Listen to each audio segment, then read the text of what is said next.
Hello नमस्कार दोस्तों। आज हम लोग आरआरबी जेई का प्रीवियस ईयर क्वेश्चन सॉल्व कर रहे हैं। 2019 में हुआ था। तो यहाँ पे क्या करेंगे, सॉल्व करते समय मैं डिस्कशन करूँगा क्वेश्चन के साथ। कुछ क्वेश्चन का आंसर मुझे पता भी होगा, कुछ का नहीं भी पता होगा। क्वेश्चन को सेलेक्ट करते समय क्या रीजनिंग होनी चाहिए जब आप एग्ज़ाम हॉल में होंगे। तो वन टाइप ऑफ यहाँ पे रिवीजन होगा सारे क्वेश्चंस का। और आप कमेंट में भी कुछ क्वेश्चंस का आंसर दे सकते हैं अगर कहीं से मिस्टेक हो जाए मेरे से। तो आइए पहला क्वेश्चन देखते हैं क्या है। क्वेश्चन नंबर 1 क्या बोल रहा है। अच्छा, हिंदी इंग्लिश दोनों में है, तो हम लोग इंग्लिश वर्जन ही पढ़ेंगे क्योंकि इंजीनियरिंग सारी तो इंग्लिश में ही होती है। हिंदी में पता नहीं क्यों देते हैं question. The heading up water above its normal level when passing under a bridge is known as. बात क्या है, नॉर्मल लेवल से ऊपर हो जाता है। मान लो यहाँ पे ब्रिज है, ऐसे ब्रिज है, ठीक है। और एक रास्ता उधर पीछे से जा रहा है, रास्ता मान लो जा रहा है। और पानी का डेप्थ क्या है, नॉर्मल डेप्थ इतना है। तो क्या है कि नॉर्मल डेप्थ से ऊपर आ गया है पानी, अभी यहाँ इतना ऊपर आ गया। तो इसको क्या बोलते हैं, एफ्लक्स बोलते हैं, फ्री बोर्ड बोलते हैं, क्लियरेंस बोलते हैं, स्कावर बोलते हैं। स्कावर तो बोलेंगे नहीं किसी कीमत पे। स्कावर क्या होता है, स्कावर सबको पता होगा। मान लीजिए कोई ब्रिज पियर होता है, ऐसे ब्रिज पियर है, तो ब्रिज पियर के पास में जो बालू वालू हट के जो गड्ढा बन जाता है ना आसपास में, उसको बोलते हैं स्कावर। फ्री बोर्ड क्या होता है, मान लीजिए हमने डिज़ाइन किया है किसी भी नहर को, कैनाल को डिज़ाइन किया है कि भाई इतना पानी चलेगा उसमें, थोड़ा सा हम लोग फ्री बोर्ड दे देते हैं ताकि वो जनरली 0.3 मीटर का देते हैं, ठीक है। और 30 सेंटीमीटर का फ्री बोर्ड देते हैं। पानी मान लीजिए नहर में इतना चलना है, लेकिन थोड़ा सा हम लोग ऊपर दे देते हैं ताकि कभी ज़्यादा भी पानी आ जाए तो ओवरफ्लो ना हो, ये बात है। क्लियरेंस, क्लियरेंस भी नहीं होगा। एफ्लक्स, एफ्लक्स होता है तो एफ्लक्स ही उसको बोलेंगे, उसको क्या बोलते हैं, एफ्लक्स। नेक्स्ट क्वेश्चन क्या है। अच्छा, नेक्स्ट क्वेश्चन क्या कह रहा है, पैसिव सेंसर। नेक्स्ट क्वेश्चन ये है कि passive sensor uses signal emitted from transmission tower, its on source of energy, sun as a source of energy, flash light as a source of energy. देखिए, एक तो होता है एक्टिव सेंसर, एक होता है पैसिव सेंसर, ठीक है। एक तो एक्टिव सेंसर होता है और एक होता है पैसिव, एक होता है पैसिव सेंसर, ठीक है। तो एक्टिव पैसिव सेंसर होता है, तो एक्टिव में क्या होता है, एक्टिव जो होता है वो हमेशा एक्टिव रहता है। मान के चलिए अगर सनलाइट पड़ रही फिर भी एक्टिव रहेगा, नहीं पड़ रही है फिर भी एक्टिव रहेगा। ऑन, अपना खुद का एनर्जी यूज करता है। लेकिन पैसिव में क्या होता है, इसके लिए सन की एनर्जी चाहिए होती है चलने के लिए सेंसर को, ठीक है। तो सी ऑप्शन करेक्ट होगा। अगला देखते हैं। क्वेश्चन नंबर 3 क्या कह रहा है, तो ये तो जनरल क्वेश्चन हो गया। क्वेश्चन नंबर 4 क्या है, मोरिंग। मोरिंग क्या होता है, why are the mooring provided for anchoring the ship, for washing the ship and ship boat, और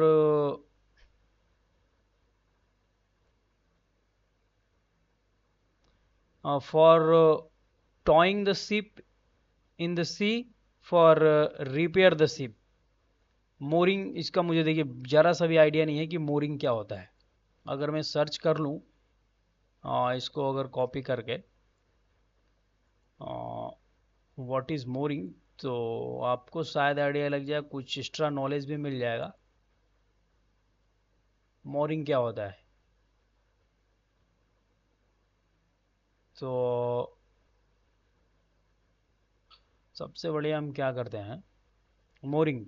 ए mooring is any permanent structure to which a sea borne vessel may be secured. Example including quays, wharfs, jetties, pier, anchor. Okay, तो ये देखिए यहाँ पे anchor है, ये सब मोरीज वगैरह हैं। तो moorings is any equipment structure to which a sea borne vessel में बी सिक्योर्ड। जो सी में वेसल होता है उसको क्या करते हैं, सिक्योर करते हैं। तो अब इससे रिलेट करके आप बोल सकते हैं क्या, for anchoring the ship, for washing, washing के लिए तो नहीं करते हैं, रिपेयर द शिप नहीं, towing a ship, for towing, tow करके रखना, the ship to the C.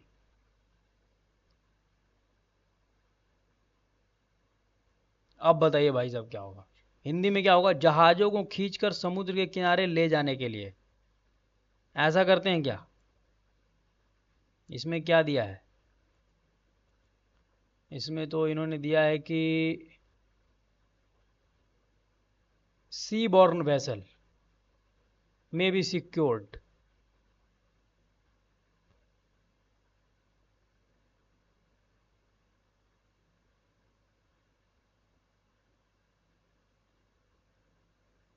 Okay, how to mooring, ये वीडियो भी देख सकते हैं आप। This is the mooring, how to properly tie up a boat with mooring buoy. ये देखिए कैसे हो रहा है, ऐसे टाई अप करते हैं।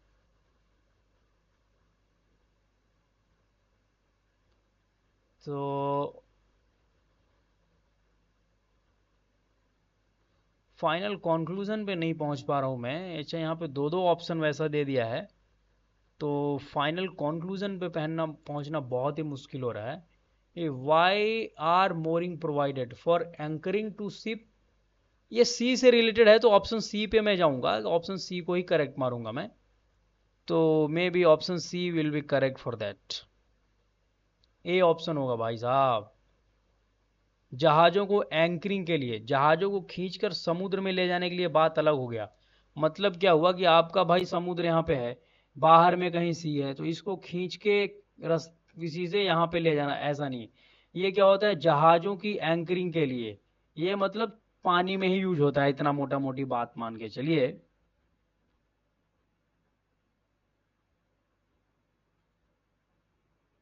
अच्छा, ऐसा करें हम थोड़ा चैट जीपीटी से पूछें क्या, इसका भी पावर देख लेते हैं चैट जीपीटी का क्या है। मैं ना क्रोम में सर्च करता हूँ।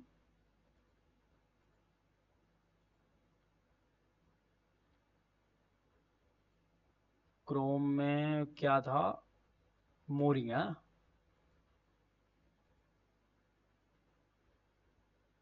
ये देखिए क्या देता है, मोरिंग्स आर स्ट्रक्चर और device use to anchor vessels, buoys or other floating objects to the seabed.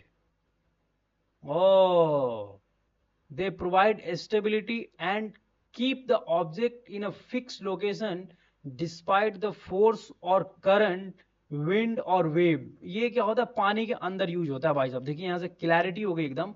Mooring are crucial in various marine operation including offshore oil gas production. Okay okay, आप समझ गए होंगे कि भाई साहब क्या होता है। आप देखे होंगे कि नदी में होता है, नदी में ब्रिज वगैरह बनता है, तो बहुत सारे वेसल इकट्ठा होते हैं जहाँ पे ब्रिज पियर बनता है वहां पे। तो उसको क्या होता है, एंकरिंग किया होता है मोरिंग के थ्रू। वो एंकरिंग किया होता है, मतलब मोरिंग किया होता है। तो अभी क्लैरिटी अच्छे से आ गई कि भाई आपका ऑप्शन कौन सा सही है, for anchoring to ships. Option A correct होगा। आई थिंक क्लैरिटी आपको मिल गई होगी। अगला देखते हैं। ओ, अगला का तो आंसर ही दिख गया, क्या है, Y while designing the pile as a column, the end condition adopted is one in fixed, other in hinge. Definitely, while designing the pile as a column, suppose that हम पाइल एक design कर रहे हैं, column, यहाँ पे अपने को load देना है, इस पे बीम वगैरह डालना है, ठीक है, एक पाइल डिजाइन कर रहे हैं। द इंड कंडीशन अडॉप्टेड, ये वाला इंड और ये वाला इंड कैसे अडॉप्ट करेंगे, तो ये तो डेफिनेटली फिक्स रखेंगे और ये वाला हिंज रखते हैं। ओके, आगे निम्नलिखित में कौन सी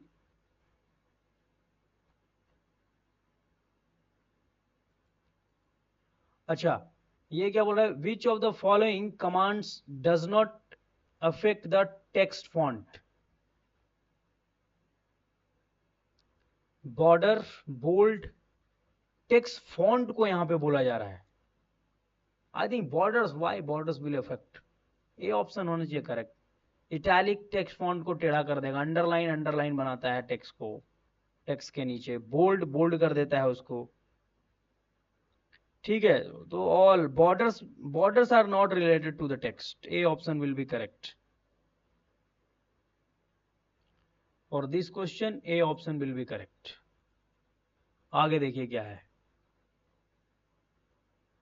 ये तो भाई साहब ऐसा क्वेश्चन आ गया, तो इसमें बी ऑप्शन होगा, Sunil Arora, 23rd chief election commissioner of India. अच्छा, अभी करंट में कौन है बता दीजिए, आप कमेंट मार दीजिएगा पता हो तो, देख लीजिएगा, मैं तो नहीं देखूंगा अभी।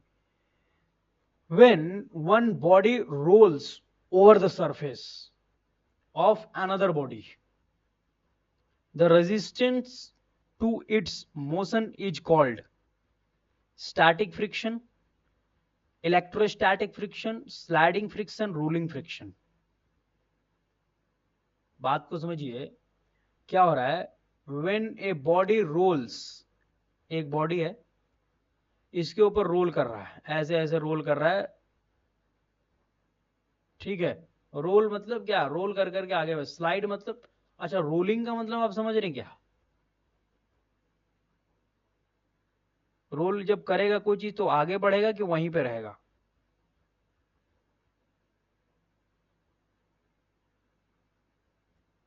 और स्लाइडिंग जब करेगा तो, स्लाइडिंग में तो डेफिनेटली जब कोई चीज स्लाइड करेगा तो वो स्लिप होकर यहाँ पे आ जाएगा। रोलिंग में क्या होता है, रोलिंग में आप बताइए क्या होता है, रोलिंग में कोई बॉडी आज समझ रोल कर रहा है तो क्या ये यहीं पे रह जाएगा,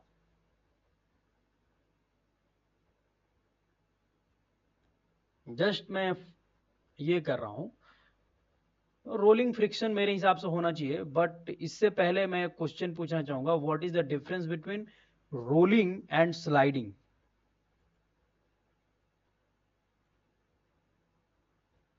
difference between rolling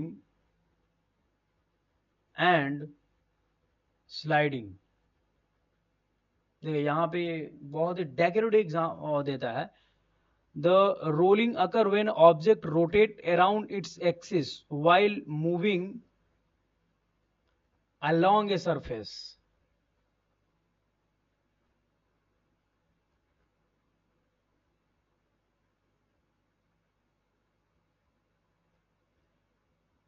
Sliding occur when an object move linearly along the surface without any rotation। दोनों में आगे गाड़ी बढ़ेंगी भाई साहब, बट क्या होगा, एक में रोलिंग में रोटेशन होके बढ़ेगा, क्योंकि यहाँ पे देखिए लिखा है clearly, rolling occur when an object rotate around its axis while moving along the surface, moving along the surface, right. तो यहाँ पे देखिए करेक्ट ऑप्शन क्या होगा, तो ये रोलिंग होगा, ठीक है।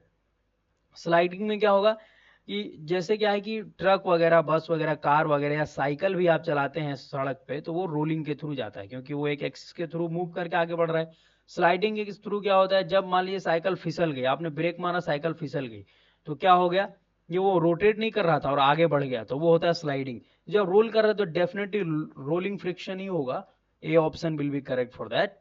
अच्छा, आगे आते हैं हम लोग, आगे क्या है, इनमें से कौन सा कथन सही नहीं, विच of the following is the correct statement, कौन सा सही है, the strength of timber is maximum in the direction of 45 degree to the grain, is maximum in the direction parallel to the grain, remains same in all direction, is maximum in the direction perpendicular to the plane। okay, तो the maximum perpendicular to the plane होता है, याद रखिएगा, the strength of the timber perpendicular to the plane होता है। Suppose that मैं आपको बताता हूं क्या बात यहां पे हो रही है कि एक टिम्बर है मान लीजिए, ठीक है, तो इसका स्ट्रेंथ जो है, टिम्बर का स्ट्रेंथ, अगर आपको मान लिया मैंने इसको तोड़ना है आपको, ठीक है, पैरेलल टू द ग्रेन, और इसका जो ग्रेन है, ग्रेन ऐसे ही ऐसे है, लेयर मान लीजिए इतना मोटा ये है, और इसमें ग्रेन क्या है, ऐसे ऐसे है, ऐसे ऐसे जो ग्रेन है वो पूरा लाइनिंग सीधे सीधे हैं। ग्रेन ऐसे भी हो सकते हैं, मान लीजिए यही मोटा टिम्बर है, वो लकड़ी के ऊपर डिपेंड करेगा, और उसका ग्रेन ऐसा ऐसा है, ठीक है। तो यही लकड़ी क्या होगा कि भाई आपको तोड़ना होगा तो बहुत सारे ग्रेन को तोड़ना होगा, इसको भी तोड़ना होगा, सारे ग्रेन को तोड़ना होगा, तो इसलिए परपेंडिकुलर तोड़ेंगे। 45 डिग्री पे तोड़ने से 45 डिग्री पे नहीं होगा। Same direction, remain in the same direction नहीं हो सकता है, सेम डायरेक्शन में रिमेन नहीं होगा। परपेंडिकुलर में क्यों जाएगा, क्योंकि तोड़ने समय सारे ग्रेन को तोड़ना पड़ेगा। इसमें क्या होगा, इस अब ऐसा अगर ग्रेन है तो इसमें इसमें क्या होगा, अच्छा यहाँ पे लेंथ और विड्थ वाइज भी क्वेश्चन आ सकता है। अगर ग्रेन मान लीजिए लेंथ वाइज है तो क्या होगा कि जो उसका लेंथ के परपेंडिकुलर मजबूती होगा। अगर विड्थ वाइज है ये आपका ग्रेन साइज, तो विड्थ की तरफ मजबूती होगी, क्योंकि परपेंडिकुलर तो ये हुआ, ठीक है। तो डी ऑप्शन इसका करेक्ट है, रिमेंबर रखिएगा, ऐसा भी क्वेश्चन डिजाइन हो सकता है फ्यूचर में। Oh, is maximum in the direction parallel to the grain. देखिए अब यहां पे क्या हो गया, मेरे से मिस्टेक हो गया। मेरा जो लॉजिक ये था कि भाई आपको अगर तोड़ना है टिम्बर को तो ज्यादा ग्रेन को तोड़ना है, मेरा रीजनिंग ये था, ज्यादा ग्रेन को तोड़ना है तो क्या होगा कि ये मे भी हो सकता है कि तोड़ने में टाइम लगे, लेकिन ये क्या बोल रहा है, is maximum in the direction parallel to the grain. बात को समझ रहे हैं आप क्या हो रहा है। स्ट्रेंथ, अगर आप इस तरीके से फोर्स इस पे लगाते हैं तो मैक्सिमम फोर्स बियर करेगा, क्योंकि और अगर इस तरीके से आप इस पे फोर्स लगाते हैं तो मैक्सिमम फोर्स बियर करेगा। पैरेलल टू द ग्रेन है ना, तो मैक्सिमम फोर्स बियर करेगा ये इस डायरेक्शन में, ये वाला इस डायरेक्शन में मैक्सिमम फोर्स बियर करेगा। तो अगर आपको मान लीजिए कोई चीज अगर बीम के लिए डिजाइन करना है तो कौन सा लीजिएगा, बीम मतलब ऊपर से लोड आता है बीम पे, तो डेफिनेटली ये वाला अगर लेंगे तो बेटर सही रहेगा, क्योंकि क्या है कि ये वाला लेने से पैरेलल, जो पैरेलल लोड लगेगा वो, क्योंकि इसके पैरेलल लग रहा है ग्रेन के पैरेलल, तो ये ज्यादा मजबूती देगा कंपेयर टू इस वाले का। अच्छा चलिए, ये तो मोटा मोटी बात रहा। एक बार मैं चेक भी कर लेता हूँ यार, कभी कभी क्या होता है कि चीजें ना मिस्टेक हो जाती हैं, तो चेक कर लेना चाहिए, क्योंकि मान के चलिए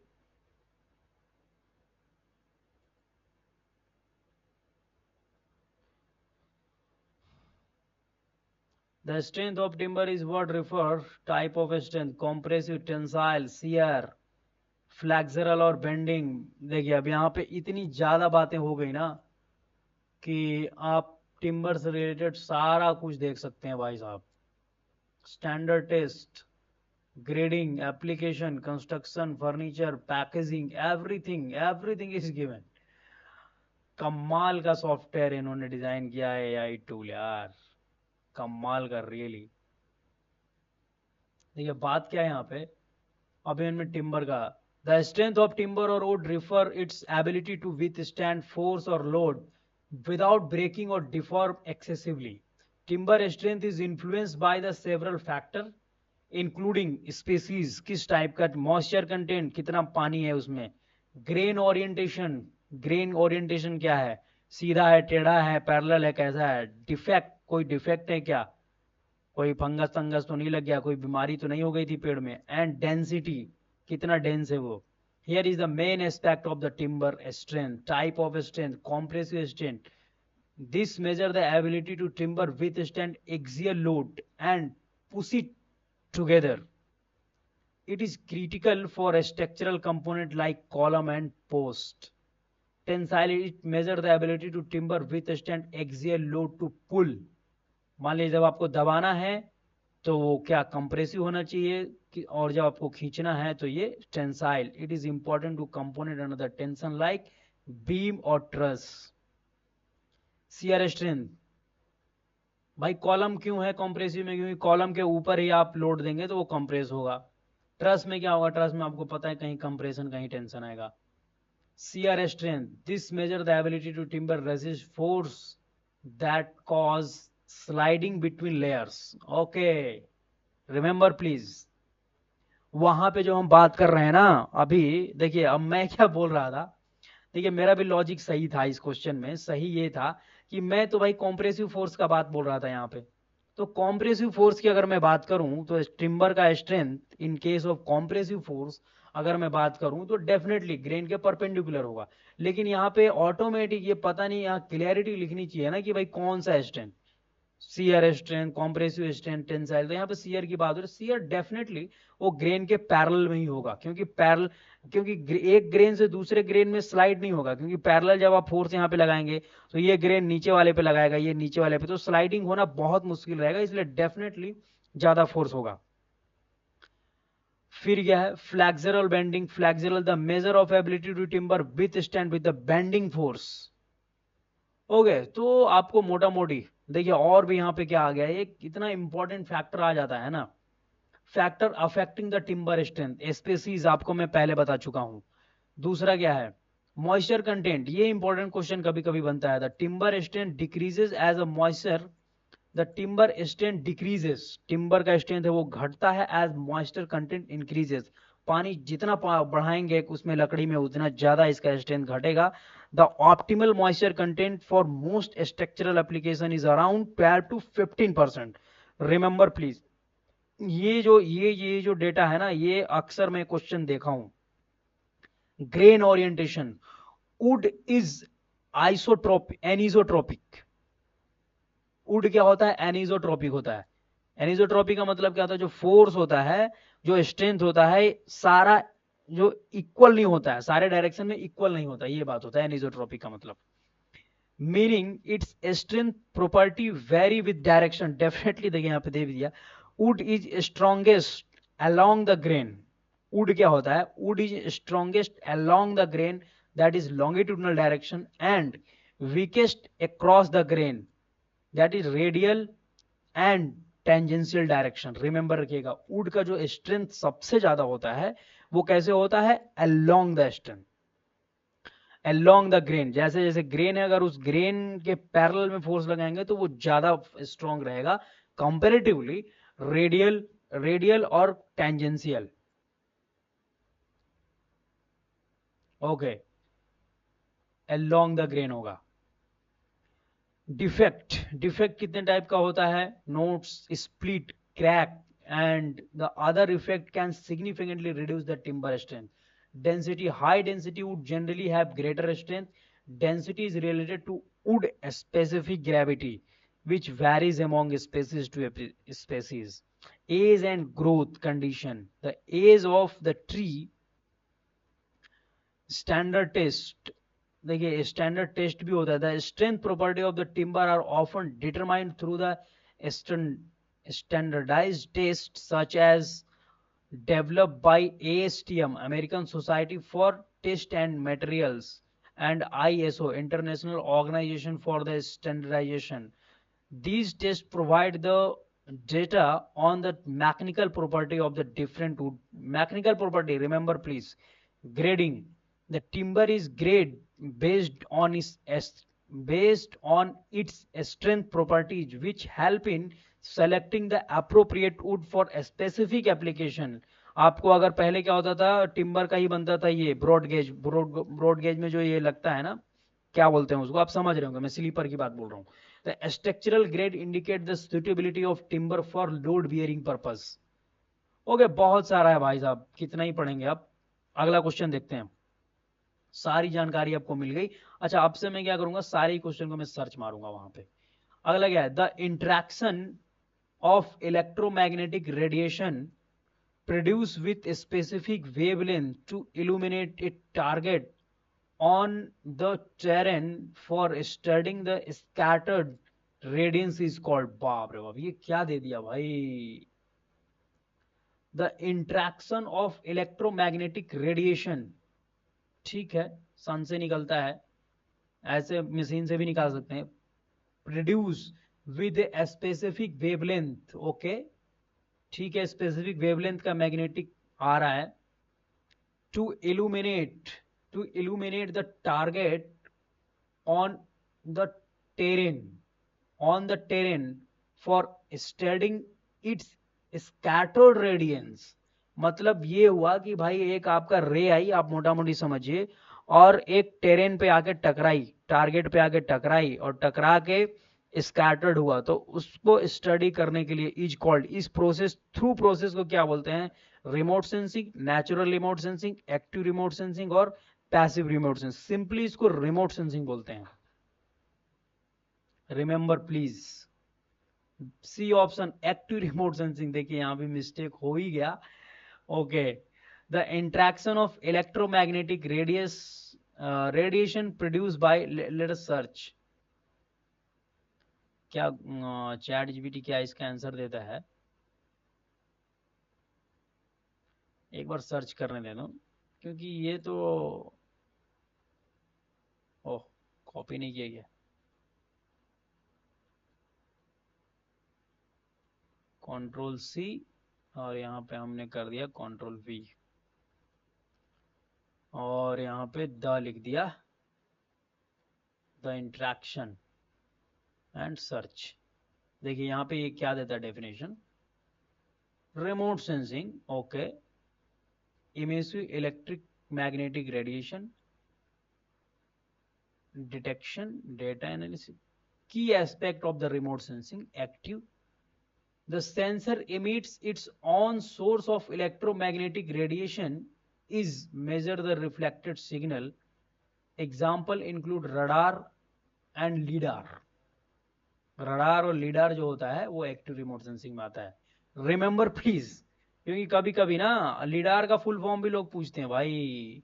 एक बार मैं आपको दिखा दे रहा हूं, कंट्रोल वी फुल फॉर्म देख लीजिए, फुल फॉर्म क्या होता है लीडार का? Light detecting and ranging, light detection and ranging, याद रखिएगा please.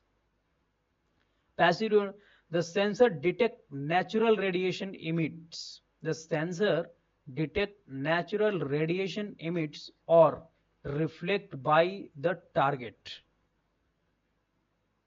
The sensor detect the natural radiation emitted or reflected by the target. Sensor क्या होता है? मान लीजिए आपने किसी सैटेलाइट में सेंसर लगा दिया और जब सनलाइट आता है सरफेस पे पड़ा और सरफेस से जब रिफ्लेक्ट होकर वहां जाता है तब उसको पता चलता है कि हाँ भाई मेरे पास एनर्जी आ गई। एक्टिव में ऐसा नहीं है, एक्टिव में खुद ही छोड़ता है, खुद ही पकड़ता है, ठीक है, खुद ही वहां से देगा रेडिएशन खुद ही। तो यहाँ पे क्वेश्चन क्या था? Remember please, the interaction of magnetic radiation produce with a specific wavelength. Wow, यहाँ पे देखिए भाई साहब क्या है, ये जो बात इन्होंने लिखी है ना, ये जो बात इन्होंने लिखी है, आप इलेक्ट्रोमैग्नेटिक रेडिएशन जो करेंगे सन से, क्या स्पेसिफिक वेवलेंथ का आता है क्या? नहीं। स्पेसिफिक वेवलेंथ का किससे होता है? आप मैनुअली, मतलब खुद से ही आप छुड़वा सकते हैं, खुद से ही इलेक्ट्रोमैग्नेटिक बन सकता है स्पेसिफिक वेवलेंथ का, इसलिए एक्टिव में ये आंसर गया है। आई थिंक अभी समझ में आ गया क्वेश्चन का करेक्ट क्यों गया है। अच्छा आगे बढ़ते हैं।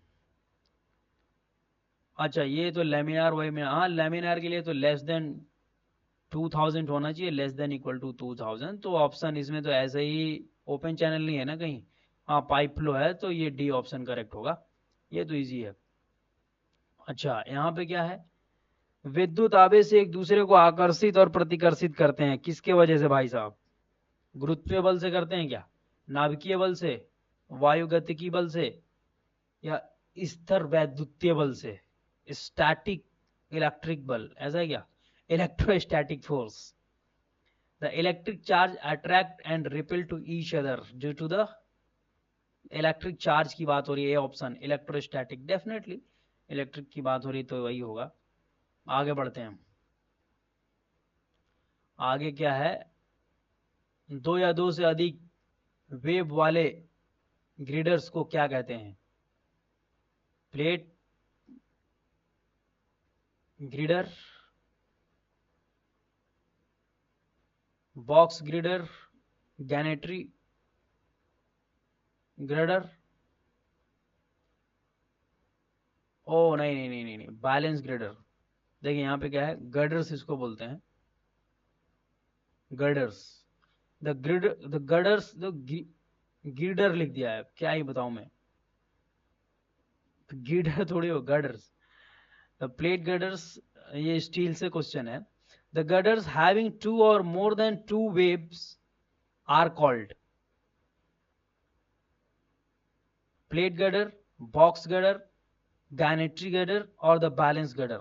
देखिए मैं इसका क्वेश्चन सर्च करने वाला हूं भाई, क्योंकि ये ना मेरे को परेशान कर दिया।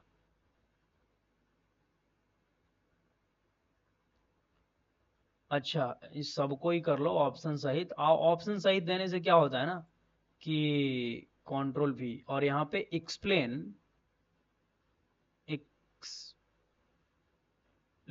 All answer. ओके, यहाँ पे देखिए अभी करेक्ट एक्सप्लेनेशन आएगा। ओके, प्लेट गर्डर क्या होता है? Let us go through each type of girder mentioned in the question. Plate girder, a plate girder is a type of girder that is fabricated for plate of steel, that is fabricated from plate of steel which are welded or bolted together to form the wave or flange। wave और flange तो आप समझ ही रहे होंगे क्या होता है।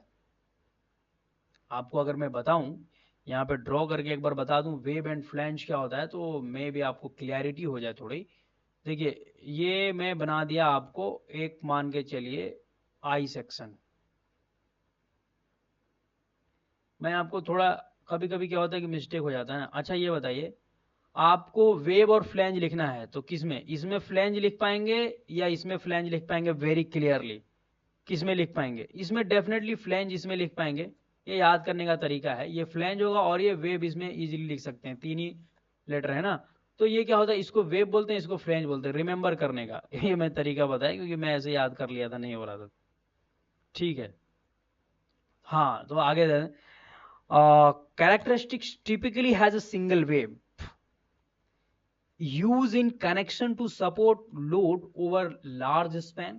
remember please, plate girder का कहाँ यूज होता है?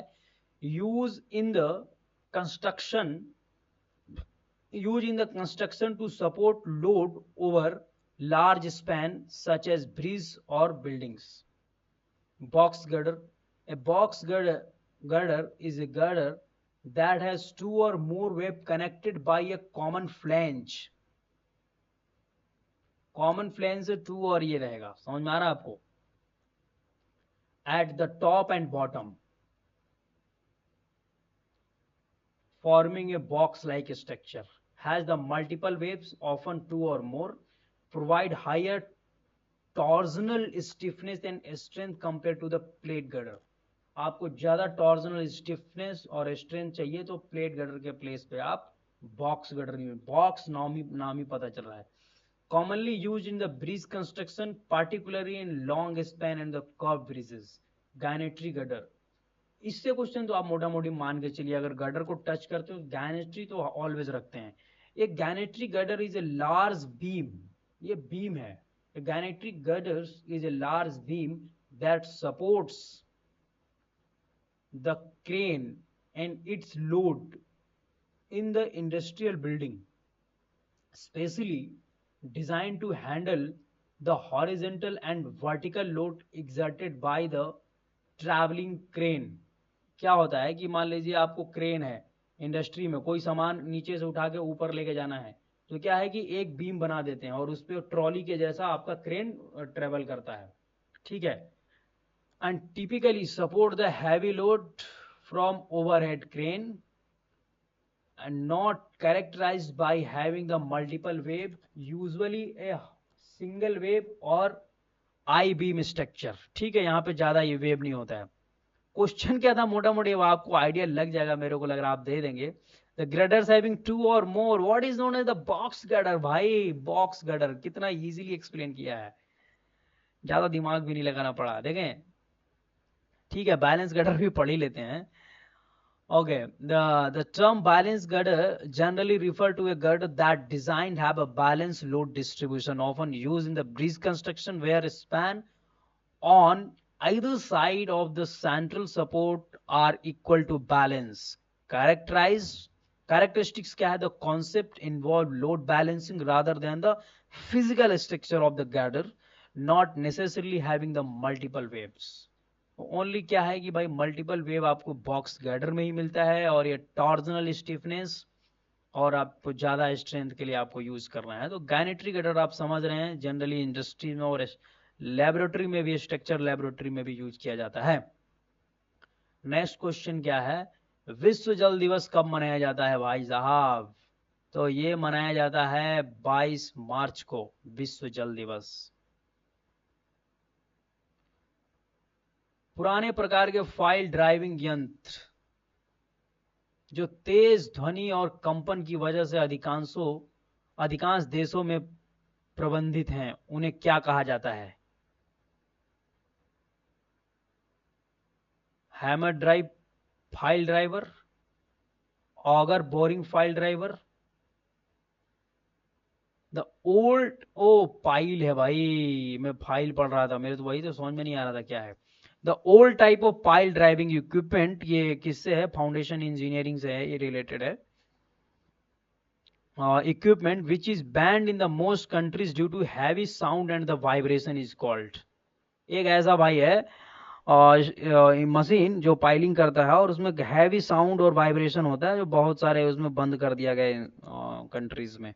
Auger boring pile driver, CFA continuous flight auger, और हैमर ड्रिवन पाइल ड्राइवर, और हाइड्रोलिक पाइल ड्राइवर। तो क्या है भाई, ये मुझे भी नहीं पता है। अगर आप सर्च करना चाहें तो मैं सर्च करके दिखा सकता हूं, जो कि ईच पॉइंट को एक्सप्लेन करेगा one by one. Control C, और ये रहा यहाँ पे कंट्रोल V, और ये मार दिया inter. So explain the pile driving equipment, hammer driven pile driver. This type of pile driving equipment use a heavy hammer in driving pile into the ground। Hammer बोल रहा है भाई, तो हैवी हैमर होता है। Hammer is lifted and then dropped on the pile, driving it into the soil through the repeated impact, produce significant noise and vibration. तो hammer driven pile ही तो है भाई। historically one of the most common method of the driving pile, most common है, due to its loud noise and strong vibration it is banned or restricted in many countries to reduce the environmental impact and the distribution। auger boring pile driver, this equipment has a rotational helical screw blade or drill into the ground and created the borehole for the pile। okay, इससे borehole होता है। hydraulic pile driver, this type of pile driver use hydraulic power to drive pile into the ground। it is push the pile directly or operate hammer machine। continuous flight auger, this method involved drilling a hole with a continuous flight auger, the flying the hole with a concrete which simultaneously withdrawing the auger। समझ गए होंगे आपको, तो इसका A option correct होगा। तो A option hammer pile driver बहुत आवाज करता है रे भाई। A I Q means, C option आ गया indoor air quality. A I Q indoor water quality, ये क्या होता है आप समझना चाहेंगे क्या? अच्छा, बड़ा इंटरेस्टिंग होता है, खास करके इंजीनियरिंग स्टूडेंट को चीजों को समझना।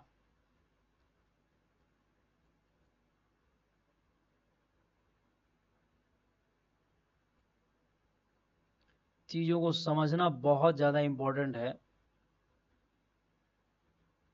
देखते हैं ये क्या लेता है, आईक्यू का मतलब अपने से कुछ पकड़ता। ओहो, इंडोर वाटर क्वालिटी ले लिया भाई। देखिए क्या ये बोल रहा है, मैं एक बार पढ़ देता हूँ। Refer the quality of air inside the building and structure, particularly as it relate to the health and comfort of the building occupants. AIQ, indoor, indoor मतलब अंदर, घर के अंदर air quality is influenced by the various factor: ventilation, pollutants, temperature and humidity source. Remember please, good indoor air quality is crucial, important for ensuring the health and well-being of occupants, reducing the risk of respiratory illness, allergies and other health issues associated with poor indoor air condition. Remember, very very important. आगे देखते हैं next question क्या है। F R सी में प्रयुक्त fibre को क्या कहा जाता है? Secondary reinforced. F R C क्या होता है? Secondary reinforcement, cylinder reinforcement, slim reinforcement और super reinforcement. F R C fibre reinforce concrete, इसका मतलब ये होता है क्या? ये क्या भाई साहब, ये कैसे दे दिया? ये क्वेश्चन ऐसे दिया है क्या? Fibre use in the F R C R also called super secondary enforcement. Yes definitely, क्योंकि सेकेंडरी बोला जाएगा।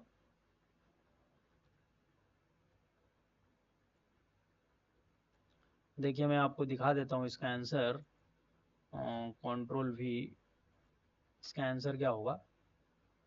The fibre use in the fibre reinforce is also called the reinforcing fibre और द रेनफोर्स फाइबर। तो ये बात को पकड़ नहीं पाया, लेकिन किस लिए करते हैं? Is a composite material consisting of concrete reinforce with randomly distributed fibre.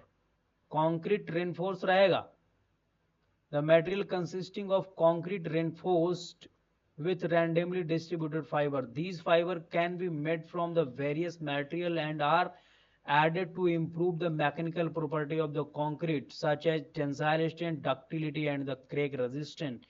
Steel fiber, glass type of reinforcing fiber, steel fibers, glass fibers, synthetic fiber, natural fiber. अच्छा स्टील फाइबर क्या भाई? जब स्टील बोल दिया तो फाइबर कहाँ से आ गया?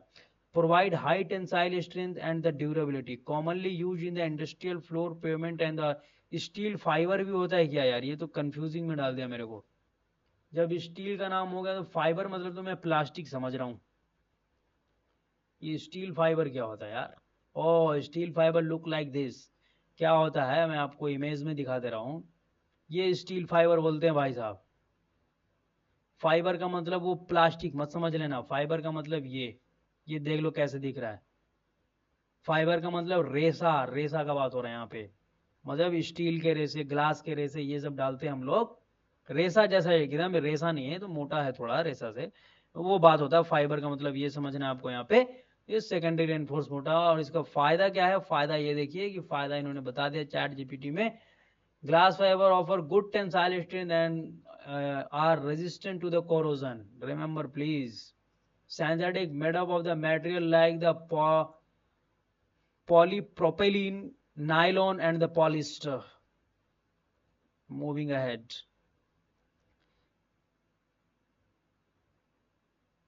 best type of crusher for manufacturing M sand is, M sand क्या होता है?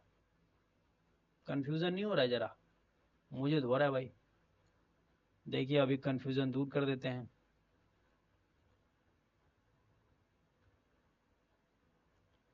Best type of crusher for the manufacturing M sand is the vertical shaft impact VSI crusher. Vertical shaft impact crusher. A VSI crusher is a type of crusher that use a high speed rotor with wear resistance tip and a crushing chamber designed to throw the rock against. Remember please.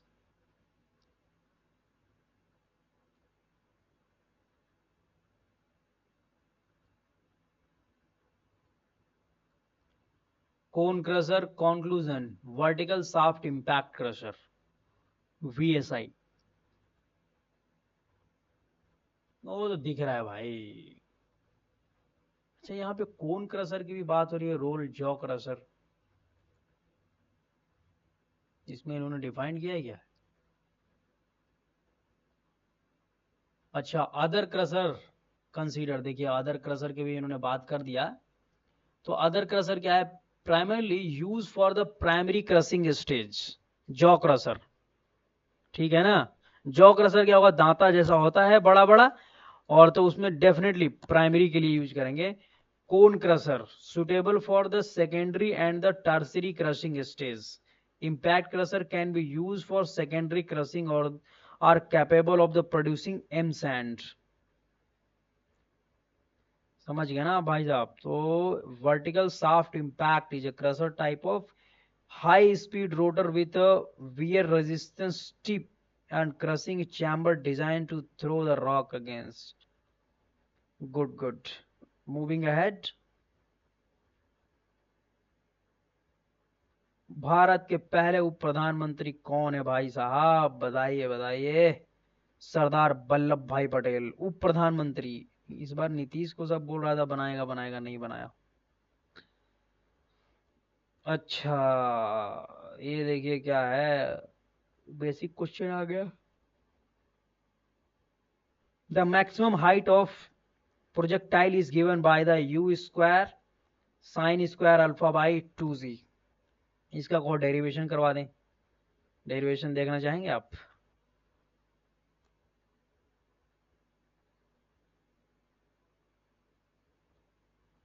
Derivation, ये देखिए भाई साहब, derivation आ गया।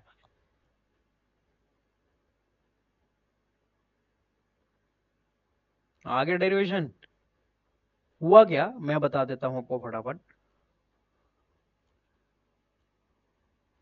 Maximum height h आपको निकालना, initial velocity u थी, angle आपका projection theta था, acceleration due to gravity g।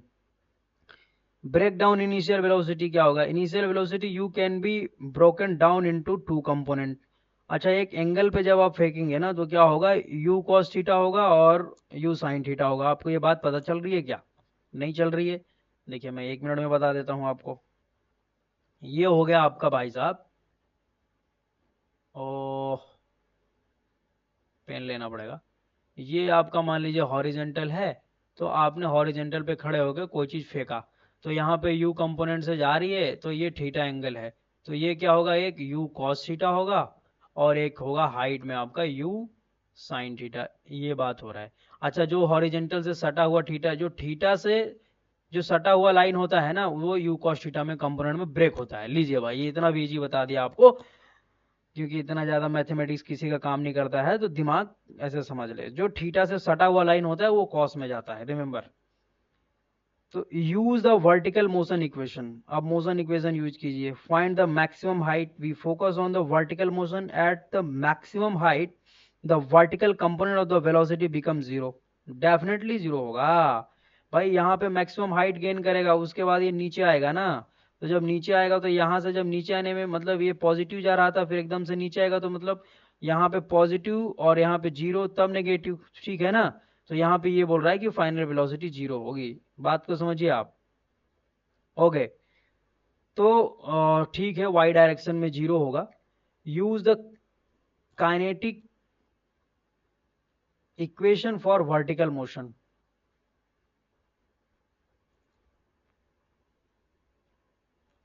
Use the kinetic equation for the vertical motion. U square v square आपने पढ़ा है ना, u square v square plus 2GS, तो वैसे से है भाई साहब।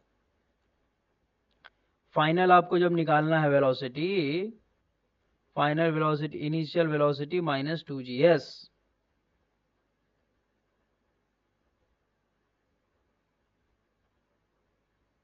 समझ में आया? Use the kinetic equation for vertical motion. होगा क्या, मैं बताता हूं आपको।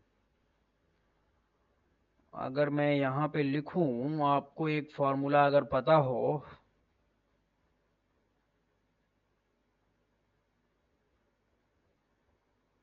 वी स्क्वायर प्लस 2g होता था। अच्छा चलिए, मैं थोड़ा सा डाउट क्लियर और करता हूँ। काइनेटिक इक्वेशन पेस्ट, और यहाँ पे मैं लिख देता हूँ एक्सप्लेन। लीजिए भाई साहब, आपके लिए लिख दिया। तो की काइनेटिक इक्वेशंस क्या होता है? फर्स्ट इक्वेशन आपका है v plus u plus a t. Second क्या है? s इक्वल टू ये। थर्ड क्या है? V square plus equal to u square plus 2as। ठीक है ना? तो अब बात को समझिए। यहां पे इधर गया रे भाई, यहां पे माइनस क्यों आया? यहाँ पे भाई फॉर्मूला हम वही लगा रहे हैं, यहाँ पे प्लस होगा। बट जी क्या है आपका भाई? जी जब ऊपर जाता है तो क्या होता है? जी घटता है ना। घटने को कैसे दिखाएंगे? माइनस से दिखाएंगे। ज़्यादा दिमाग नहीं लगाना है, ठीक है? तो यहाँ पे यही बात है। देखिए जी क्या है, अभी हम यहाँ पे एजम्पशन ले लेते हैं। एजम्पशन यही होता है कि जैसे जैसे आप नीचे बढ़ते हैं तो जी का वैल्यू बढ़ते जाता है, और जैसे जैसे आप ऊपर जाते हैं जी का वैल्यू माइनस होते जाता है। तो हम यहाँ ऊपर जा रहे हैं तो माइनस जी का यूज करेंगे, ठीक है? तो अभी फाइनल वेलोसिटी यहाँ पे क्या है? फाइनल वेलोसिटी क्या हो जाएगा? Square final velocity square. Initial velocity क्या था? इनिशियल वेलोसिटी था आपका यू साइन थीटा से। भाई ऊपर तरफ आपको निकालना है ना, तो ये ऊपर वाली कंपोनेंट लेंगे ना कि इसको लेके। ऊपर कंपोनेंट कौन सा जा रहा है? You sine theta. You sine theta का स्क्वायर प्लस 2g कौन सा है? माइनस जी। एच कितना गया है? एच आपका इतना गया है, ठीक है? ये तो ये एच ले लिया, तो अभी यू स्क्वायर तो जीरो हो गया। ये फाइनल वेलोसिटी जीरो है, तो क्या होगा? U square sine square theta equal to 2gh। ये इक्वल जाएगा माइनस हो जाएगा, तो h इज इक्वल टू क्या होगा? U square sine square theta 2g। कितना इजी है भाई साहब। आगे बढ़ते हैं। Flexible curve A flexible curve consists of a lead bar inside rubber which bend conven- conveniently to draw a smooth curve through a set of points. Which of the following drawing add to this?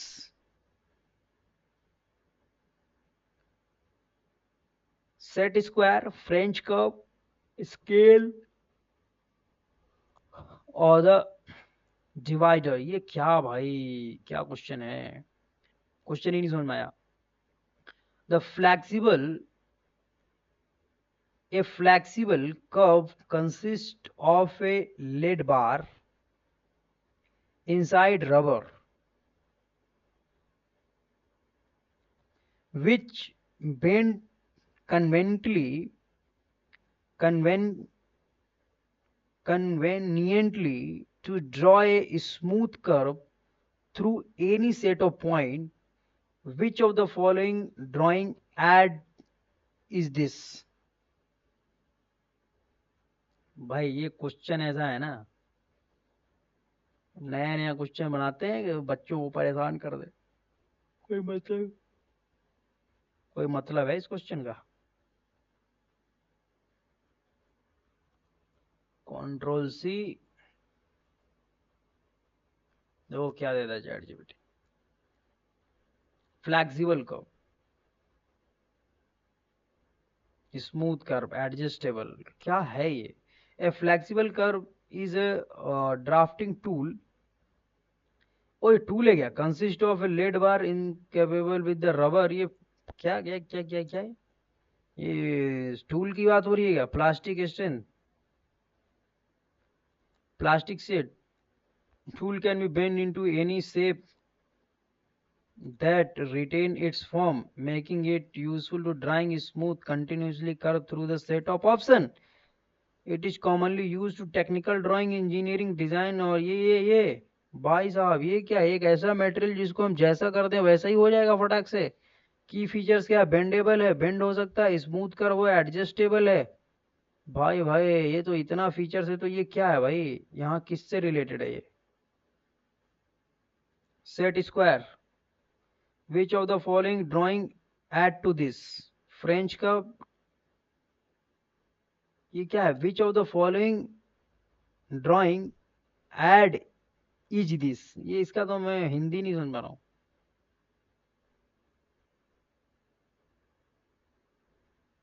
A flexible curve, जिसमें rubber के अंदर एक lead की छड़ होती है जिसे किन्हीं भी बिंदुओं के बीच एक सतत और स्मूथ कर्व खींचने के लिए आसानी से मोड़ा जा सकता है, उसे क्या कहते हैं? इसको सिंपल लिखने चाहिए, व्हाट इज नोन एज। ये सब ये क्या लिख दिया भाई? उसको क्या कहते हैं भाई?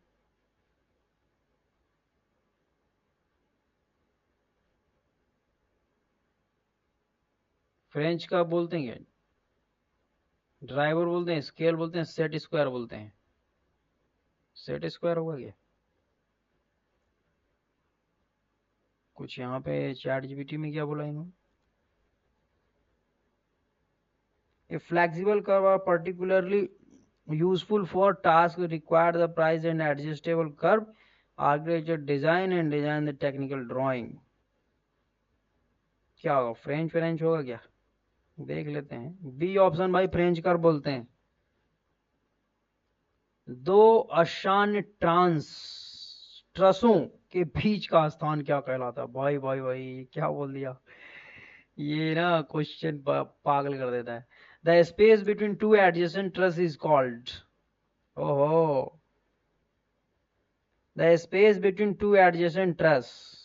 ये मान लो ट्रस एक बन गया यहाँ पे, ठीक है। एक ये ट्रस बन गया मान लीजिए, और एक ये ट्रस है, ठीक है। चलिए मैं बना दिया कुछ कुछ। तो इनके बीच के डिस्टेंस को क्या बोलते हैं? पिच विच बोलते हैं क्या? स्पैन बोलते हैं क्या? बे बोलते हैं? पैनल बोलते हैं क्या? पिच बोलते हैं क्या? डी ऑप्शन, बे बोलते हैं। देखिए मैं अब इसको सर्च करूंगा भाई, क्योंकि ना ये चारों ही चारों पे ही क्वेश्चन आया हुआ है। जो चारों ऑप्शन है, ये चारों ऑप्शन इंपॉर्टेंट हैं भाई। ये ना बहुत गंदा लगता है मुझे। कंट्रोल सी, और ये आ गया कंट्रोल वी आपका, एंटर। स्पैन। पिच, पिच क्या होता है देख लीजिए। Pitch refer to the angle of inclination of the roof or truss related to the horizontal, इसको पिच बोलते हैं। कहीं कहीं आप देखें, जो छत बनता है वो इंक्लाइंट छत बनता है ताकि उस पर बर्फ वगैरह गिरे तो वो स्लाइड कर जाए। वो पिच, कितने पिच पे है याद रखिएगा। 30 डिग्री कहीं होता है, कहीं 15 degree, 10 degree, depending on the geographical feature locations. It describes the steepness or the slope of the trusses, but not the space between the trusses. Yes. A bay is a section of building or a structure between two column, or between two major structure element. Remember please, bay is a क्या है? Distance है। It can be, जैसे pitch क्या है? Angle है, वैसे bay क्या है? Distance है। It can also be referred as a section of a structure that span between support, but it is broader term that maybe encompasses multiple panel।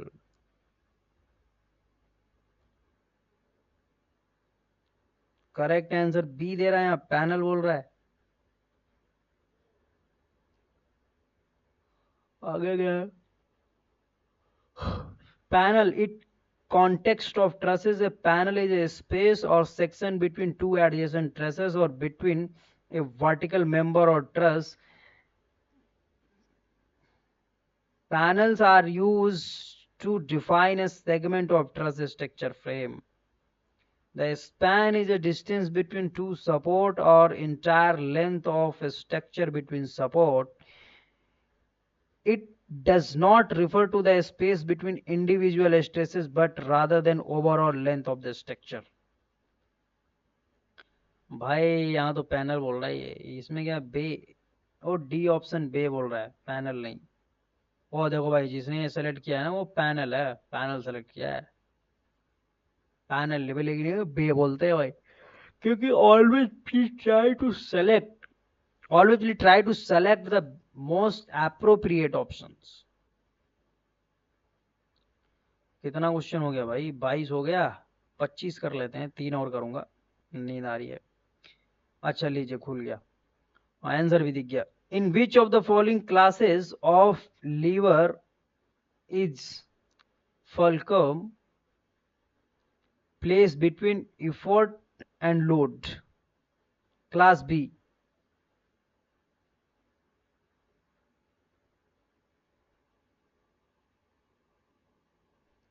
निम्नलिखित में कौन सा यूटिलिटी प्रोग्राम का उदाहरण है?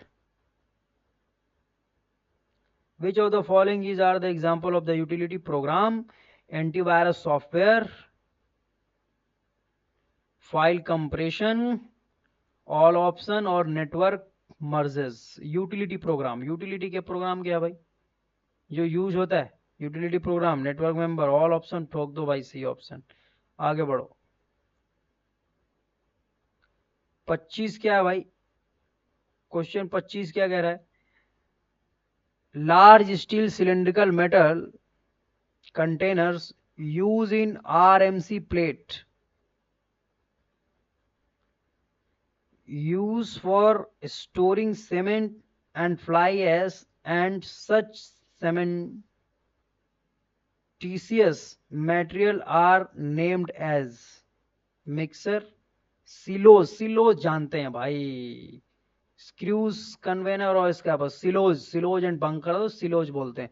ये कहाँ कहाँ से क्वेश्चन दे देते हैं भाई, मैं तो एकदम परेशान हो जाता हूँ कभी कभी।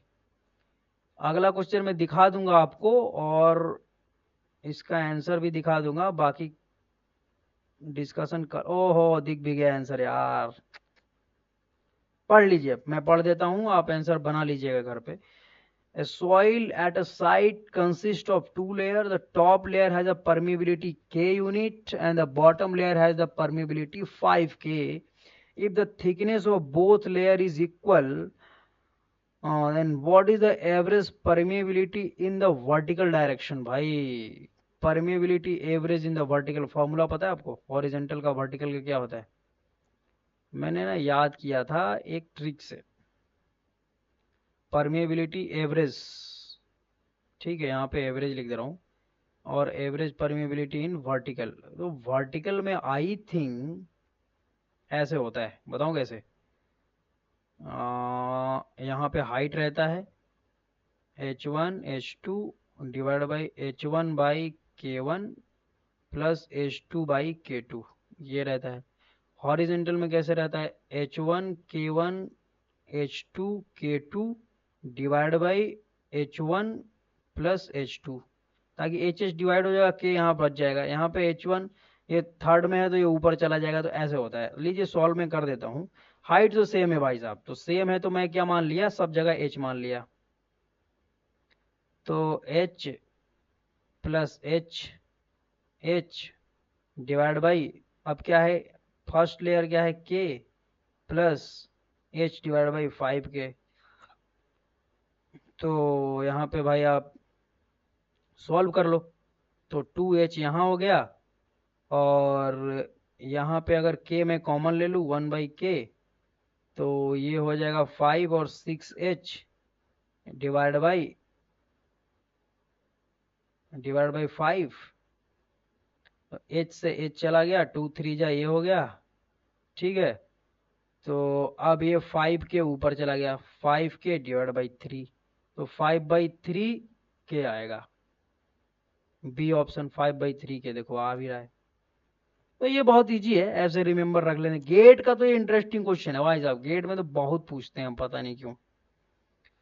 चलिए ठीक है, नेक्स्ट क्वेश्चन में दिखा देता हूं, पढ़ूंगा नहीं।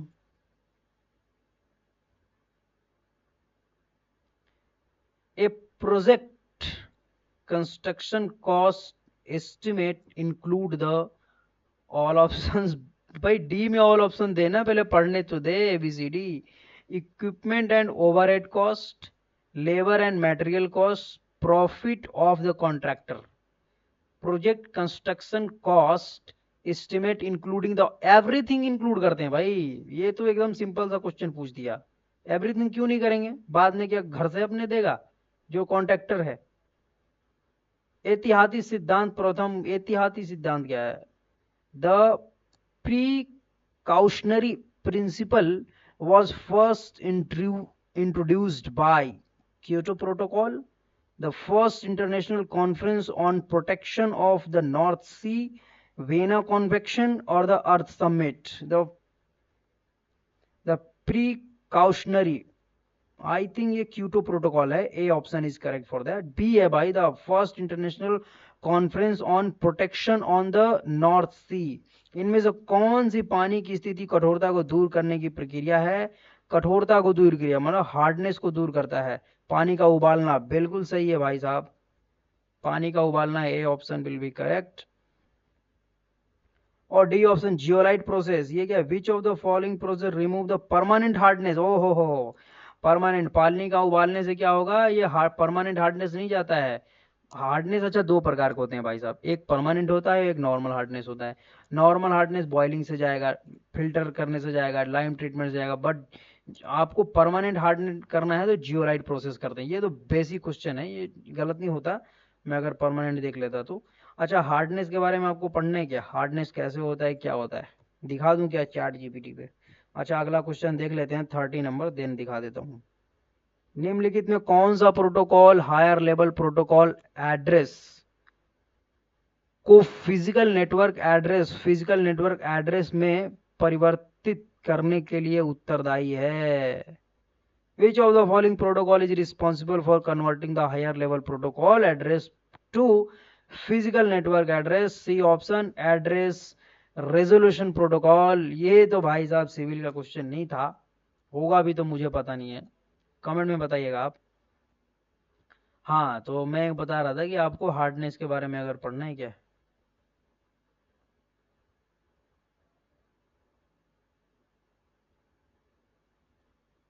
कंट्रोल सी देख लीजिए, मैं हार्डनेस के बारे में पूरा चिट्ठा खुल जाएगा. मैं अगर यहाँ पे एक लिख दूं ना, explain hardness from 0 to higher.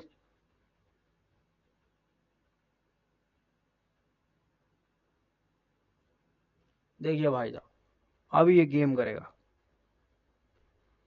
Process of removal of permanent hardness, lime treatment, zeolite are both effective methods for the removing the permanent hardness, but the function differently. Oh, bhai. The process of removal of permanent hardness, lime treatment is also responsible for use for the permanent hardness removal. This process in lime treatment, this process involving the adding the lime calcium hydroxide to the water, which react with the calcium and the magnesium ion responsible for the hardness from the insoluble precipitation, and the calcium carbonate and the magnesium hydroxide that can be removed by the sedimentation or filtration. Lime treatment is particularly effective for removing the permanent hardness. Wow. Zeolite process. This method uses the zeolite which are naturally occurring or synthetic mineral which is the high capacity ion exchange. Ion exchange भी बोलते हैं zeolite को. Remove याद रखिएगा आप, कहीं कहीं ion exchange option में दे देते हैं. Zeolite exchange calcium and the magnesium ion